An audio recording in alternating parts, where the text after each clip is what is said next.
The ReliaQuest Bowl was already going to be a fun matchup to watch, but now it has taken on a completely different meaning. You might as well just call this the Mike Leach game as number 22 Mississippi State takes on Illinois in Tampa. I mean, this game is being played at a stadium with an actual pirate ship in it. I know for a fact the pirate would have loved nothing more than to be able to coach in this game with his Bulldogs. An opportunity to take down a former SEC head coach in Brett Bielema at Illinois. So will Mississippi State win the game for Mike Leach? Or will Illinois earn their first bowl victory since 2011? That is what we're going to answer today. So welcome back to the Gridiron Expert, guys. We're so glad that you could join us today. As always, please continue to like, comment, subscribe, share our videos, and of course, check out everything down in the description below, including our expert picks, so you can receive the spread pick for games like this. Spread pick for every single college football bowl game and every single NFL playoff game over on the gridironexpert.com. Go check it out. Sign up today so you don't miss out and you can start winning big with us. Beating out over 80% of the national analysts and handicappers. You do not want to miss out for that opportunity. Again, the link for that down in the description below. So let's just go ahead and dive into the content, guys. Let's dive into this game. We'll start with the offense and we'll start with Mississippi State, who is ranked at number 22, enters at 8-4, and will now be led by Zach Arnett, who is promoted from defensive coordinator to head coach after, again, the tragic passing of Mike Leach. And, you know, we haven't had a chance to really address it, but one of my favorite head coaches of all time, truly a national treasure for all of college football, from his style of coaching, the style of play that he brought to the game, to his memorable post-game press conferences, pre-game press conferences, talking about history, talking about mascots, talking about pirates, whatever it was, he talked to you about it. He'd lay it all out there. And again, college football truly lost an all-time great when he tragically passed away a few weeks ago. And again, our thoughts and prayers are still with him and the Mississippi State program, not just now, but for forever. They really are. But you take a look at this game, guys. Zach Arnett's new head coach. There's going to be a lot of emotion surrounding him and surrounding this game, guys. You know, it's one of those things where do you get motivated to win this game, or does the loss of your head coach just beat you down and you don't know what to do? Where is Mississippi State's head at? I think they're going to be motivated. I think they're ready to go for this game. This is still a team, guys, that's averaging over 32 points per game. 32 points per game, over 314 passing yards per game, and a little under 80 rushing yards per game, which again, are we surprised? No, not at all. Will Rogers is playing over 3,700 passing yards, 34 touchdowns, 6 interceptions. Unfortunately for him, he will not have his top wide receiver target in Ra Thomas, who had 626 yards and 7 touchdowns on the year. He also won't have one of his top running backs in Dylan Johnson. He didn't lead the team in rushing, but he did have 488 yards and 3 touchdowns on the year. This is a Mississippi State team, though, guys, that ultimately just wants to throw the ball. They have 9 other players outside of Ra Thomas that have at least 100 reception yards, including 3 with over 400 reception yards. So this Mississippi State team is going to be just fine without their top wide receiver. They're going to be just fine as long as Will Rogers is there under center.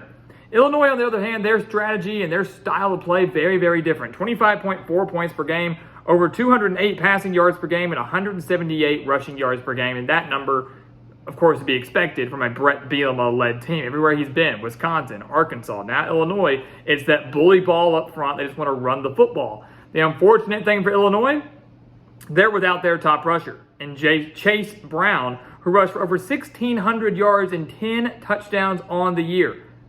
Gone. Opting out, not playing in this bowl game. That's a huge loss because their second leading rusher is Reggie Love III. How many yards does he have? 277. Over 1,600 for Chase Brown, only 277 for Reggie Love. This is a huge, huge loss for this Illinois offense.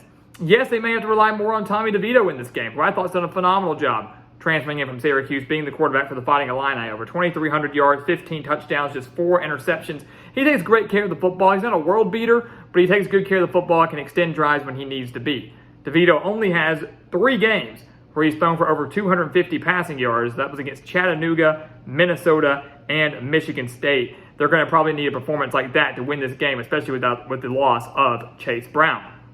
Take a look at the defense, guys. Mississippi State, Zach Arnett, I'll give him credit. He's a good defensive-minded coach. I think he was very well deserving of this head coaching spot with the Bulldogs. They were only giving up 24 points per game, 206 passing yards per game, and 143 rushing yards per game. And that number is a little concerning. when you look at how well Illinois has run the ball, when you look at how good they are up front in the trenches. You don't want to allow anybody to take off and bully you up front. Mississippi State has been suspect of that at times because they've allowed at least 179 rushing yards in 3 of the 4 losses that they have. The only exception was against Alabama, where they stifled the Alabama run defense or run game, but couldn't stop Bryce Young. But 179 in 3 of the 4 losses they have. So if they can hold Illinois to under that, I think you're going to be okay. If they get above that, like they have been averaging just about, they're kind of be in trouble. Mississippi State will be without a couple star players in the secondary. They'll be without cornerback Emmanuel Forbes and their safety Jackie Matthews. They lose 2 guys in that secondary, a secondary that has 14 interceptions on the year. Big concern when you think Illinois might result to the passing game a little bit more this time around, might use Tommy DeVito a little bit more, but ultimately the key for Mississippi State is to stop the run. I would love for Tommy DeVito, if I'm Mississippi State, would love for Tommy DeVito to try to beat me through the air. Is he capable of it? Yes, but it's not what Illinois wants to do, and he really hasn't had to do that all year long. He's had Brown to rely on, now he's not there.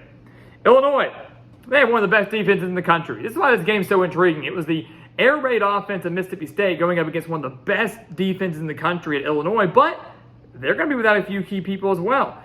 Big one is their defensive coordinator. Ryan Walters is gone. He's off to Purdue to become a head coach, a very well-deserved head coaching job, I should add.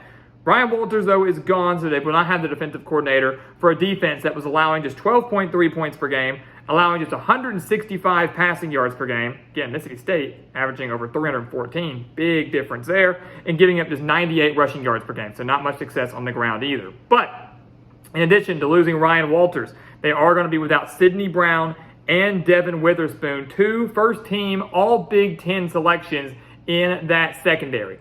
So you're not losing just 2 key players, you're losing 2 big leaders of this Illinois defense to go along with a defensive coordinator. Those are huge losses, and those aren't losses that you want when you're facing a team that can air it out, and they can air it out extremely well with Will Rogers. They give up 208 passing yards to Michigan, 237 to Purdue, and Purdue is probably the closest team to Mississippi State when it comes to style that Illinois has seen. They held Purdue to 237. 182 passing yards against Michigan State. 330 passing yards they gave up to Indiana all the way back in like week 1 of the season. So kind of a weird storyline for Illinois heading into this game, a weird path for them coming into this game, but the secondary is the key. Mississippi State's not going to beat you solely on the ground. They got to throw the ball. Illinois can't stop it. They've been great at it so far, but if they can't stop it, they don't stand a chance. So what's going to happen in this game, guys? The ReliaQuest Bowl, obviously an intriguing matchup enough as it was with Mississippi State and Illinois, 2 8-4 teams. But now, as we mentioned earlier, has extra meaning. Certainly has extra meaning with the passing of Mike Leach. Ultimately, guys, I'm going to go with Mississippi State here. I know Illinois fans will hate me for it. I've been picking against Illinois all year, right? But no, look, it's not because of that. You look at the losses that Illinois has. You lose your best player on the team in Chase Brown, not playing. That's a huge loss. You lose your arguably top 2 defensive players in the secondary, huge loss. You lose your defensive coordinator, huge loss. You factor in for Mississippi State, yes, they unfortunately will not have their head coach, but I think that's even more incentive to win for the Bulldogs. Go out there and win it for Mike Leach. Technically, you could say his last game as a Bulldog. They're going to be out there. They're going to be waving those pirate flags in a stadium with a pirate ship. So much emotion going into this game, so much raw emotion going into this game. And I think Mississippi State is going to go out there and win this game for their coach.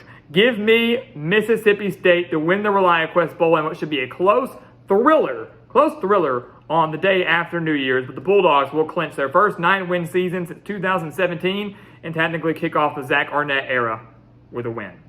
So guys, as always, thank you so much for watching us here at the Gridiron Expert on YouTube. Make sure to continue to like, comment, subscribe, share our videos, and of course, check out everything down in the description below, including our expert picks over on our website, thegridironexpert.com. Some of the best college football and NFL spread picks in the entire country over there. Go check it out. The link again down in the description below. And once again, guys, as always, thank you so much for watching, and we'll see you next time right here on the Gridiron Expert.